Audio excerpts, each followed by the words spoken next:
perfect books to me are 6 stars, and I actually have 2 of those in the stack, which is really exciting. But yeah, 6 stars. Absolutely no notes. It's the writing is perfection. And the very first book that I'm going to talk about is starting off with a bang because it is one of my 6 star reads. It's just a book that is one of my favorites of all time, and that is The Sword of Kaigan by M.L. Wong. This is just a book that I have no notes for. I think it is perfection. I think it is beautiful. It's mature. It's heartbreaking, and it is a story that will wrench its way into your heart and you will think about it for a long time, because it is about a clan of warriors who fight with a special like ice magic. If I could compare this book to anything, I would say it's like a mix of Avatar: The Last Airbender, as far as like the elemental magic that they use mixed with The Last Samurai. So if that sounds good to you and you are into that, I highly recommend this book. It is one of my favorites of all time. 6 star read.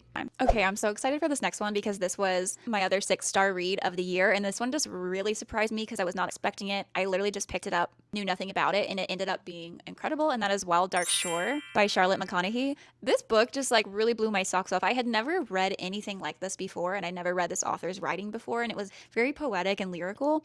And this is one that's just so easy to binge in a day. I actually did binge this in 24 hours. I read it, I think, in 2 sittings because every time a chapter ends, you're like, I have to keep going. I have to figure out like what's going on here. But Wild Dark Shore is a very moody, very atmospheric suspense novel set on a remote island off the coast of Antarctica. Hello, is that not the most interesting setting you've ever heard? And it really is cool. What's unique about this book is that the setting of this island really is like another character in the book. The setting is so vibey and so atmospheric that it really does feel like another main character and adds so much to the story. But we are following a family of a single dad and his 3 kids who are some of the very few inhabitants living on this remote island, and they are under the constant threat of environmental collapse. As soon as you start the book, you're like, why is this family on this island, and what are their secrets, and what's their history? And it's just so intriguing. But one day, a mysterious woman washes up on shore, and she's barely alive. So they take her in, they bandage her up. She wakes up, and she's like, who the heck are these people? And you start to question, why is she there? How did she get there?